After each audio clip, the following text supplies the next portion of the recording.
Mari saudara, kita akan bersama-sama saat ini membaca ayat firman Tuhan yang terambil dari Yohanes. Yohanes pasal yang ke-16.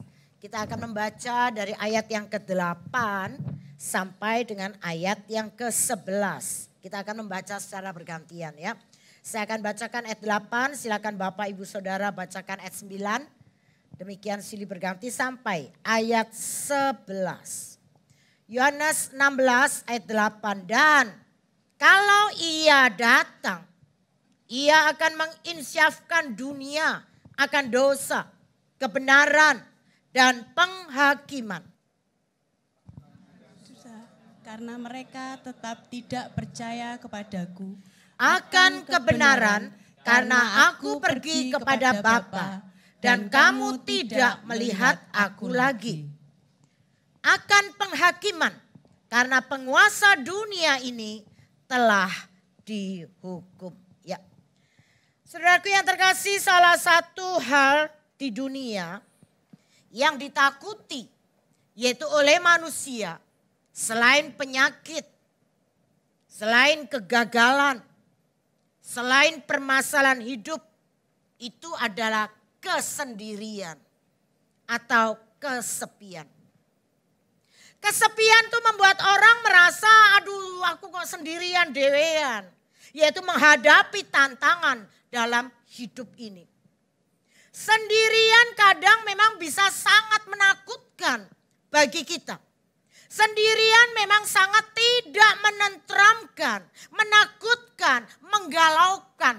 Nah, Yesus pun tahu akan hal ini. Karena itu sebelum dia naik ke surga, maka Tuhan Yesus bersabda di dalam ayat yang ke-7. Memang aku akan naik ke surga. Dan aku tidak hadir secara fisik. Karena apa? Karena itu aku akan memberikan teman.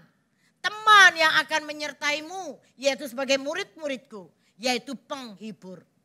Nah, sang penghibur inilah yang akan menjadi teman seperjalanan para murid. Ketika ditinggal Yesus, yaitu naik ke surga. Nah, saudara-saudaraku yang terkasih, yang membawa sumber berita ini adalah Tuhan Yesus sendiri, yang adalah kebenaran. Dan penghibur yang dimaksud itu adalah Roh Kudus. Roh Kudus adalah pribadi ketiga dari pribadi Allah seutuhnya. Allah yang esa itu adalah Bapa, Putra, dan Roh Kudus. Karena itu kalau dilihat dari perjalanan sejarah, Allah Sang Bapa itu telah berkarya sepanjang perjanjian lama terjadilah. Allah Sang Putra itu adalah Yesus Kristus yang telah berkarya di dunia sejak kapan? Sejak dimulai berumur 12 tahun di bait Allah sampai yaitu pada kenaikannya. Yaitu ke surga. Lalu Allah sebagai Roh Kudus, dia telah menyatakan diri dan berkarya sejak Pentakosta. Sampai kapan? Yaitu sampai dengan pengangkatan orang-orang kudus kelak. Kan itulah saudara pada Pentakosta, Roh Kudus turun seperti burung merpati. Lalu menghinggapi murid-murid. Nah, karena dorongan daripada Roh Kudus inilah dikatakan jelas oleh firman Tuhan. Yaitu membuat para murid beda. Berkobar-kobar. Di dalam memberitakan Injil dengan berani. Bahkan disertai oleh kuasa dan mujizat. Roh Kudus yang berperan aktif. Yaitu di dalam diri para rasul dan orang-orang kudusnya. Nah, ini membuktikan bahwa Allah tetap mengasihi dunia ini. Allah tetap berkuasa. Dan Allah tidak pernah meninggalkan umatnya sendirian. Karena dia sudah mengutus yaitu penghibur kepada kita. Nah, saudara-saudara, lalu apa sih sebetulnya yang dikerjakan oleh penghibur bagi kita?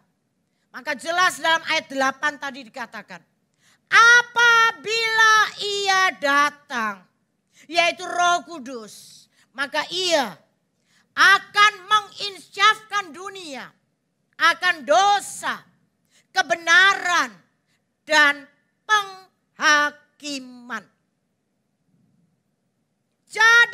penghibur atau Roh Kudus itu menginsyafkan. Nah, inilah tujuan penghibur ada bagi setiap orang percaya, yaitu dia akan menginsyafkan banyak jiwa di bumi ini. Sebab apa? Sebab tanpa penghibur atau yang kita maksud Roh Kudus, maka hidup setiap kita tidak akan pernah bisa menyadari setiap kesalahan kita, setiap kecerobohan kita, dan setiap kelalaian kita dalam kita ini menjalani hidup ini. Kenapa? Karena manusia itu selalu condong merasai diri yang benar. Diri sendiri yang benar. Diri sendiri gak salah. Karena itulah manusia muda banget gontoan. Terjadilah gontoan. Manusia muda banget gondoan, ngamuk. Dan gampang nyalahin. Lalu nudingi, kamu salah, kamu gak benar, kamu jahat, kamu salah, dan lain perkara. Jadi di sini saudara kita harus menyadari, betul. Bahwa penghibur ada di dalam hidup kita, itu sangat saya katakan penting. Sangat penting. Sebab tanpa penghibur, maka kita akan terus berjalan. Yaitu di dalam keangkuhan hidup dan kesombongan kita. Bukan itu saja, tanpa penghibur membuat kita juga akan terus hidup dalam ketidakjelasan. Karena itulah Roh Kudus, itulah yang akan menjelaskan apa yang tidak jelas. Karena itulah tadi seperti dalam doa syafaat dikatakan, belajar, kita harus terus belajar, yaitu belajar firman-Nya. Saudara konon ketika Roh Kudus dikatakan dicurahkan, yaitu pada hari Pentakosta yang pertama. Hal yang dahsyat itu terjadi. Karena dikatakan apa? Orang-orang dalam beraneka ragam tempat asal dan kebangsaan. Lah kok seolah-olah mendengar, loh para murid ini loh kok berbicara dalam bahasaku masing-masing. Saudara, saya bisa membayangkan situasi pada waktu itu. Dahsyat sekali. Kuasa dan mujizat Allah terjadi. Roh Kuduslah yang membuat jurang antar manusia yang disebabkan oleh kesulitan berkomunikasi melalui bahasa dijembatani. Sehingga yang semula enggak dipahami, kini bisa dimengerti. Karena itulah tidak ada lagi bahasa suci. Sebab apa? Setiap orang itu dihargai dalam bahasanya sendiri-sendiri. Karena itu sangat salah kalau orang beranggapan bahwa fungsi utama Roh Kudus adalah menciptakan bahasa sendiri yang tidak dapat dimengerti. Enggak. Malah sebaliknya, Roh Kuduslah yang membuat apa yang tidak dimengerti kini dapat dimengerti oleh semua orang, bahkan oleh setiap orang.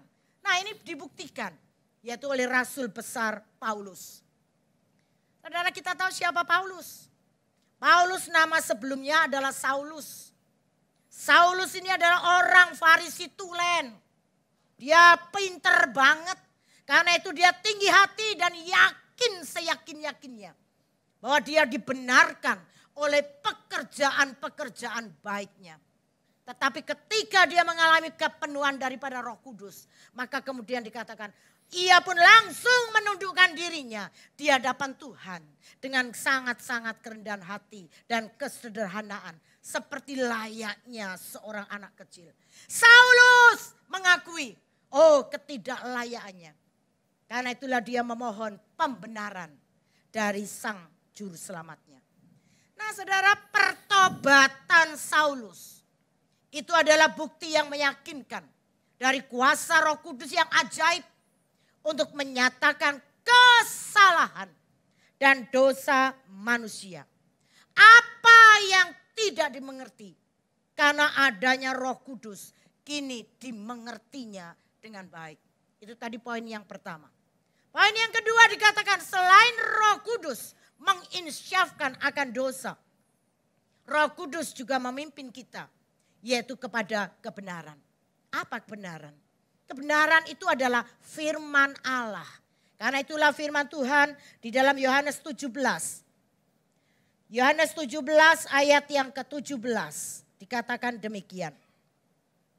Kuduskanlah mereka dalam kebenaran. Firman-Mu adalah kebenaran. Nah, firman di sini itu berbicara tentang perkataan yang keluar dari mulut Allah. Saudara percayalah, setiap perkataan yang keluar dari mulut Allah tidak pernah salah. Dan tidak pernah kembali dengan sia-sia. Karena itulah di dalam Yesaya 55 ayat yang ke-11 dikatakan bagaimana? Mari kita akan baca bersama-sama. Yesaya 55 ayat yang ke-11. Iya. Tetapi dan inilah firman Tuhan. Firman Tuhan itu akan melakukan kehendaknya. Dan dikatakan tidak akan kembali dengan sia-sia. Tetapi akan berhasil. Firman Allah yang ada di bumi sekarang ini. Yaitu mewakili firman yang hidup. Yaitu Tuhan Yesus. Saudara Bapak Presiden kita Joko Widodo. Satu kali geram banget. Kenapa? Karena lantaran Indonesia menjadi negara peringkat kedua. Yaitu sebagai penyumbang sampah plastik ke laut di dunia. Kita kadang kalau wah rankingnya 2 seneng kita ya.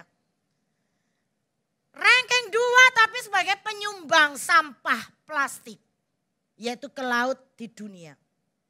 Data menunjukkan jelas bahwa dampak sampah plastik terhadap kerusakan ekosistem laut. Wow, sangat nyata. Tercatat 86% permukaan karang telah rusak akibat sampah plastik. Dan yang terjadi satwa laut besar juga gak bisa membedakan sampah plastik dengan makanan. Akibatnya apa?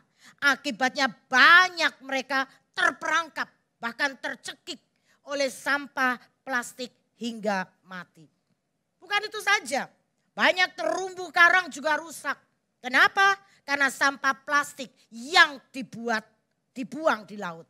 Padahal saudara terumbu itu berperan gede dalam keberlangsungan hidup spesies laut.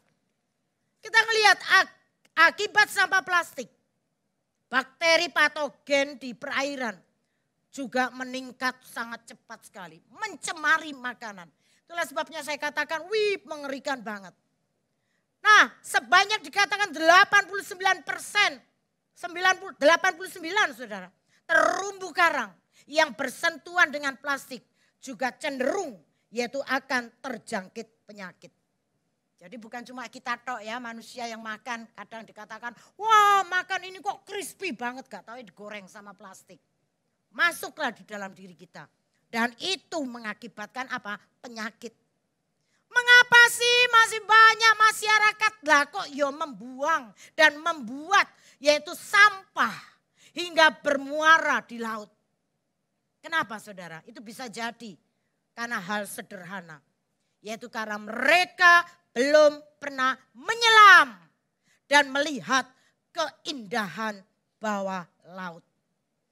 Kalau mereka diajak menyelam dan melihat sendiri keindahan laut, mereka akan merasakan, wow Tuhanku ini dahsyat. Menciptakan lautan sedemikian indah. Pasti membuat mereka ketika melihat, api gak mungkinlah mau mengotori lautan. Yaitu dengan sampah-sampah sembarangan. Karena itu bagi kita yang biasanya sembarangan membuang sampah. Mari ikut retreatnya pemuda remaja nanti ya. Yang akan pergi ke laut. Mereka sangat gemar sekali pergi ke laut.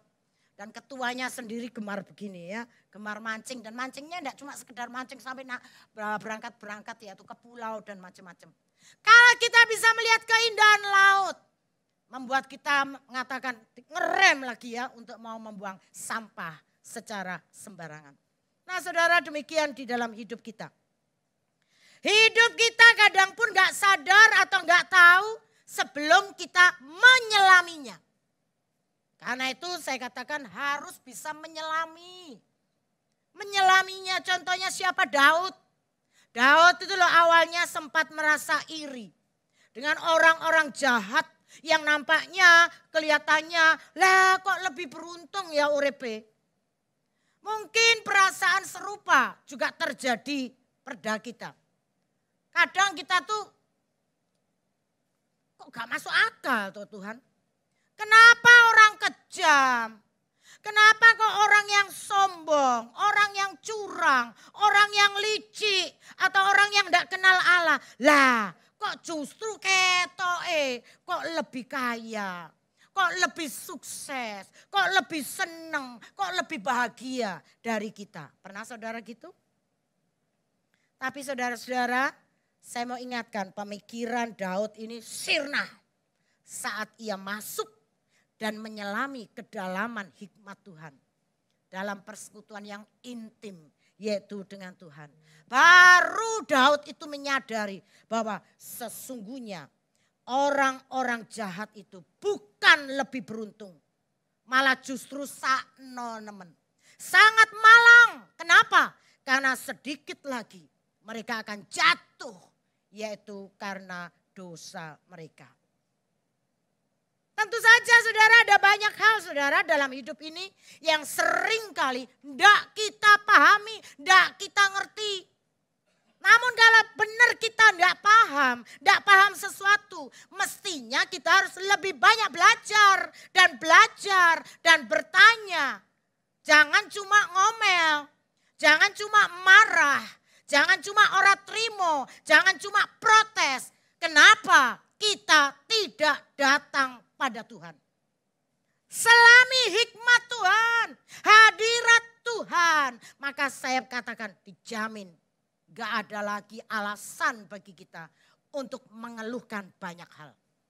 Itulah sebabnya saya mau katakan baca baik-baik, resapi kebenaran firman-Nya dan percayalah pada keadilannya dan pada kasih otoritasnya.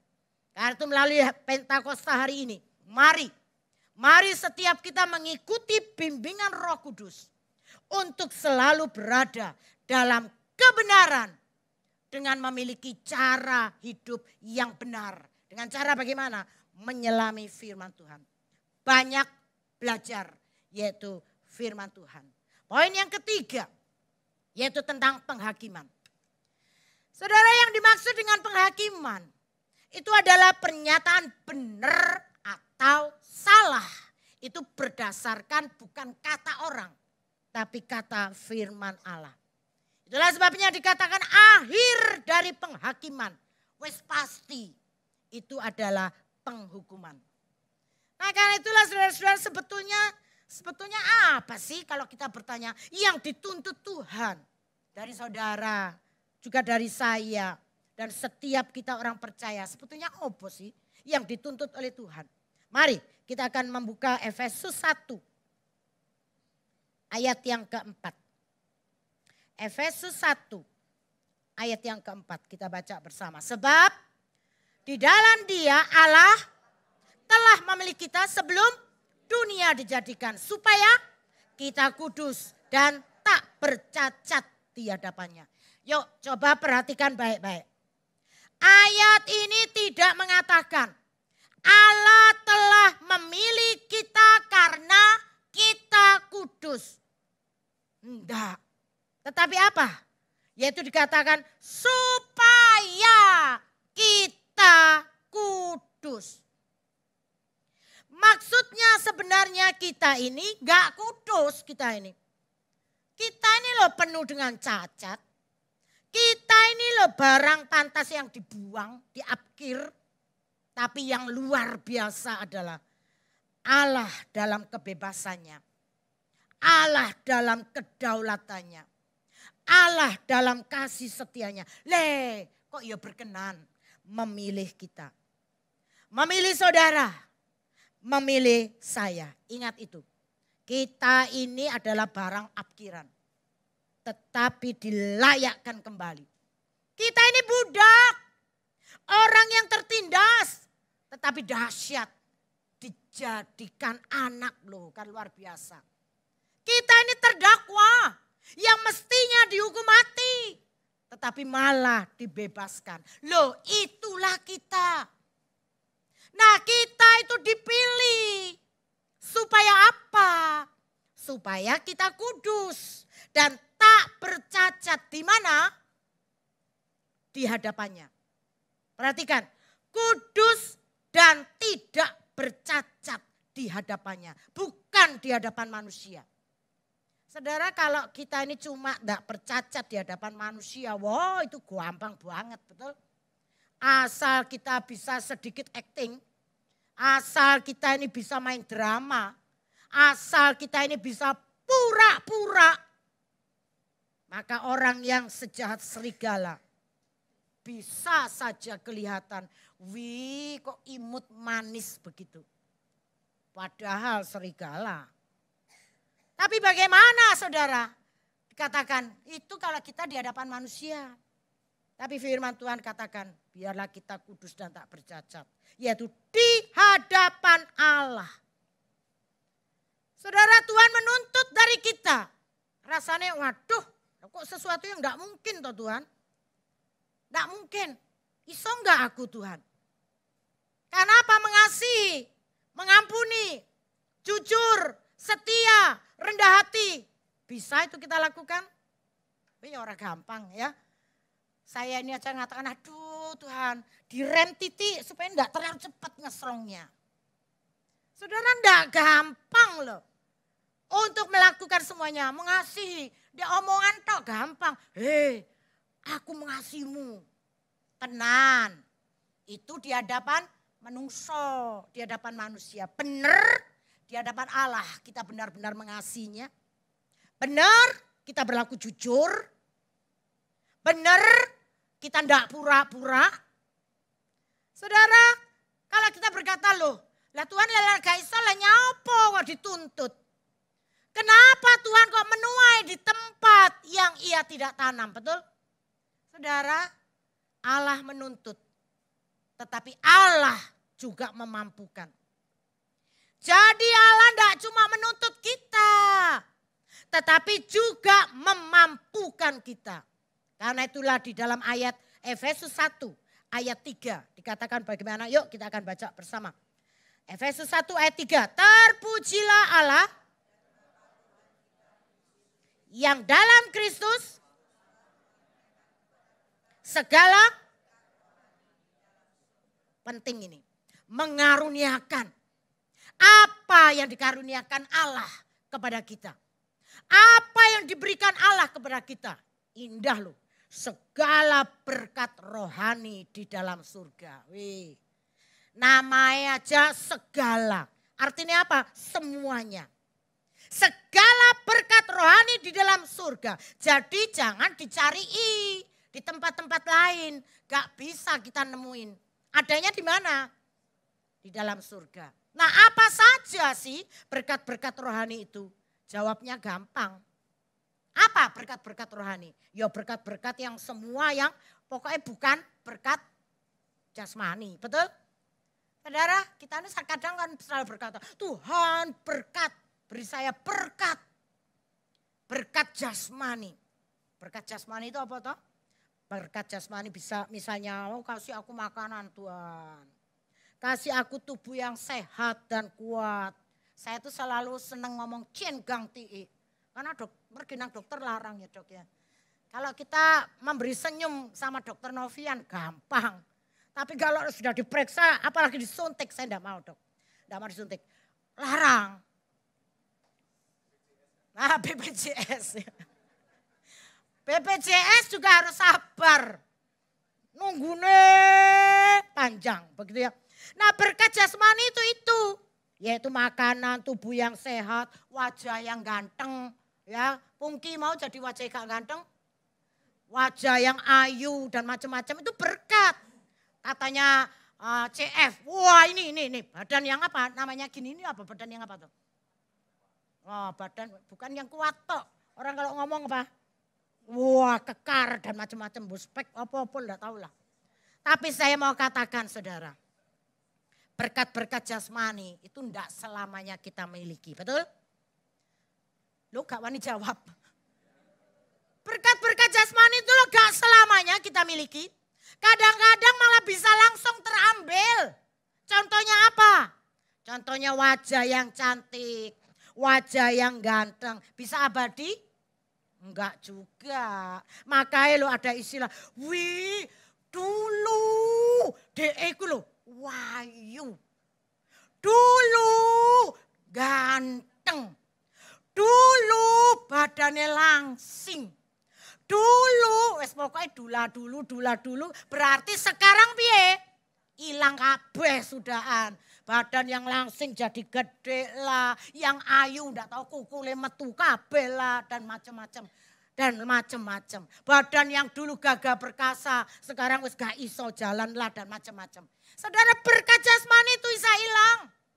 Bisa berubah. Itulah sebabnya saya katakan kadang-kadang berkat jasmani itu ngucur dengan deras. Tapi hati-hati lo ya. Bisa juga jadi seret dan mandek. Bisa enggak? Bisa. Karena itulah dijamin, yang dijamin tidak luntur. Yang tidak akan hilang. Dan yang akan selalu kita miliki.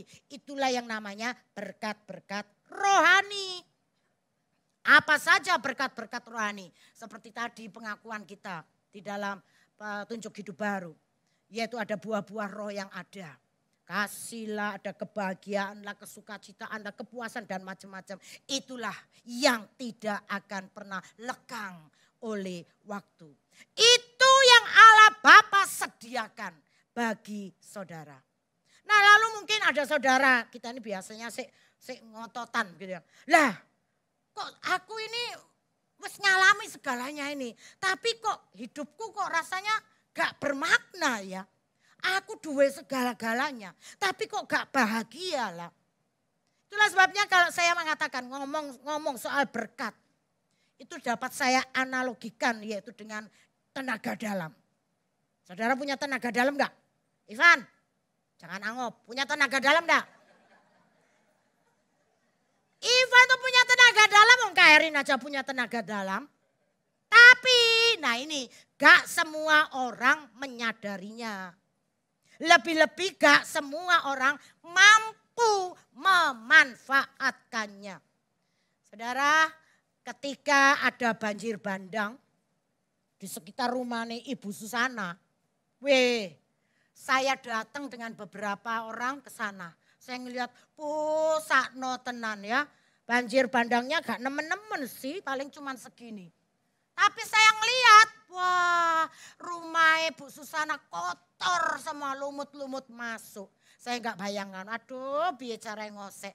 Padahal Bu Susana ini rumahnya itu selalu celing, ya selalu bersih. Lalu saya ngelihat, wah ketika dia buka lemari, bagian bawah kotor semua. Lalu saya terbelalak, lah kok ono kulkas di atas meja. Saya sampai bingung, loh kok ono kulkas di atas meja. Tak tanyain, loh Bu, kok ono kulkas yang di atas meja? Sopo sing ngangkat? Saya sampai kaget. Loh Ibu sing ngangkat. Loh dari sini lihat, punya enggak? Bu Susana itu loh kurus. Tapi karena punya tenaga dalam itu tadi. Wah dalam keadaan enggak bergaya. Wah langsung diangkat duduk. Langsung mancep di atas kursi, meja. Lalu saya tanya, Bu iso Bu ngeduk ke? Gak kuat katanya. Dia kata, sekarang ketika semuanya sudah berjalan gini, saya kalau mau nurunkan, ora kuat tenaga dalamnya wis hilang. Karena itu saudara, kalau mau punya tenaga dalam yang ciami harus piye? Piye? Ya terus harus berlatih, harus terus belajar dan berlatih. Itu penting. Itulah sebabnya saya itu kadang pernah iseng tanya, kok Dek Cungkuak itu ya copet itu kok ciamik tenan tuh kenapa tuh. Ya mereka tuh belajar berlatih itu dengan celep ditancap nonang ini loh pasir panas. Kita ini ngotek siapa kemarin ya ngotek dandang diangkat. Aduh langsung kupingnya diuti ya karena kepanasan begitu ya. Tapi copet-copet di Cungkuak itu katanya kalau belajar srit di ini loh di pasir panas itu sebabnya kalau nyopet srit hilang misalnya. Kohin tuh pernah ngalami ya apanya yang hilang Kohin? Paspor, dompet hilang. Lah itu Kohin. Lalu waktu itu saya memang ada di China lalu berkata, Kak Reneo, lah dek mana Kohin? Pecing, lu kayak dek Xiamen suruh nang Pecing. Saya bilang, waduh, adole, aku bilang enggak bisa itu semua. Saudaraku yang terkasih, karena itu kita perlu apa? Mau ciamik, ya harus belajar, berlatih itu penting. Tetapi pada kenyataannya seringkali kita tidak melakukan itu semua. Karena itulah dalam ayat 7 dikatakan, berkat-berkat rohani dari Bapa, walaupun telah disediakan bagi kita. Tapi kita tidak bisa merasakan. Kenapa? Lawang hidup kita ini ambaradul, sumpek, pengap, akal budi dan hati kita gelap, dikuasai dosa, ya gak iso saudara. Saudara, saya ini bawa ini deh. Bentar ya. Saya ndak akrobat. Saya bawa air. Tak suntuk ya. Air ini, bentar ini bahaya kalau numplek ya. Air ini kalau dicampur minyak, nah kalau ibu-ibu bisa jawab pasti ya. Kalau Pak Novian pasti angel jawabnya. Air kalau dicampuri minyak bisa bersatu atau enggak? Kita buktikan. Eman ya, jangan banyak-banyak ya. Loh ya, beda, berbeda. Nah saudaraku yang kasih demikian juga. Yaitu dikatakan orang Kristen itu seringkali cenderung mau yang ini juga mau yang itu. Betul? Ikut Tuhan, iya. Ikut dosa, iya. Bisa mengampuni? Bisa Kak. Tapi membenci dan dendam, luwe nemen Kak. Lah ini ndak iso saudara. Ndak bisa. Kenapa? Karena keduanya itu ndak bisa dicampur. Dan biasanya kalau yang kotor dicampur dengan yang bersih piye jadinya? Mana yang menang? Yang kotor jadi bersih atau yang bersih jadi kotor? Jawab Dewi ya. Saudara Allah Bapa itu tidak hanya menyediakan segala berkat rohani. Tetapi dia juga menyediakan tempat yang tepat. Tempat yang bersih. Karena itulah melalui Allah Anak. Di dalam dia dan oleh darahnya dikatakan kita beroleh penebusan. Yaitu pengampunan dosa. Jadi saudara Allah menebus dan menyucikan kita dari segala dosa. Dan masih diberi bonus lagi. Yaitu mengaruniakan Roh Kudusnya. Untuk apa? Menjadi cap bagi kita. Menjadi jaminan bagi kita. Bahwa kita ini adalah milik Tuhan. Nah kesimpulannya. Kesimpulannya ada dua. Yang perlu menjadi ingatan bagi kita pada hari Pentakosta ini. Yaitu yang pertama. Allah punya tuntutan. Dan menetapkan standar yang tinggi. Yaitu untuk setiap kita. Yaitu menjadi kudus. Dan tak bercacat di hadapannya. Bukan di hadapan manusia. Di hadapannya. Karena itu saya ingatkan. Jangan sengaja terus nyemplung. Dan berkecimpung dalam kehidupan dosa kita. Itu yang pertama. Yang kedua. Ketika Roh Kudus menjadi penghibur bagi kita. Maka jadikan dirimu menjadi teladan yang baik. Mari hidup kita berada yaitu di dalam kebenaran. Kenapa? Karena manusia itu adalah makhluk peniru, betul? Sejak lahir kita belajar bicara, belajar berjalan, melakukan sesuatu. Itu dari orang tua dan orang-orang sekitar kita. Maka anak kalau disuruh orang tua, ya kayak kita ini kadang suka guyonan. Noah manisnya kayak apa? Langsung ketap-ketip matanya. Nah ini pasti dia belajar, yaitu dari siapa? Orang tua. Noah jalannya leong, barongsai piye. Wah lucu sekali. Kalau gak percaya nanti di sekolah minggu dihadir ajaan ngomong. Lucu banget. Nah bukan cuma anak, setelah kita remaja. Maka kita juga suka banget meniru. Meniru siapa? Artis idola kita. Buktinya lihat banyak ya. Anak-anak remaja pemuda saya rambutnya merah, kuning, hijau, biru dan macam-macam. Karena wah meniru. Bahkan model rambut, model pakaian kita juga meniru. Dalam belajar sesuatu kita pun banyak meniru. Tanya Cik Mecien, TikTok laris gak? Cik Mecien kalau enggak lihat TikTok 1 hari. Enggak apa-apa, jadi bukan berarti loh dilarang toh meniru, enggak. Tuhan pun enggak melarang kita untuk meniru, enggak. Karena apa? Tuhan juga menciptakan kita sebagai makhluk sosial yang belajar dengan saling meniru. Contohnya apa? Dalam Alkitab itu loh ada juga si peniru. Contohnya adalah Timotius. Kita MPI itu belajar soal Timotius. Karena itu kalau enggak datang hari Kamis 6:30 rugi banget. Timotius itu meniru. Meniru siapa? Meniru Lois neneknya. Eunike ibunya. Rasul Paulus yang menjadi mentornya. Lihat aja melalui nenek dan ibunya. Wah Timotius ini belajar memiliki iman kepada Allah. Melalui Paulus, Timotius belajar meniru.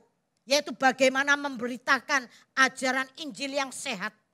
Dan bagaimana agar imannya dapat ia hidupi dengan sempurna.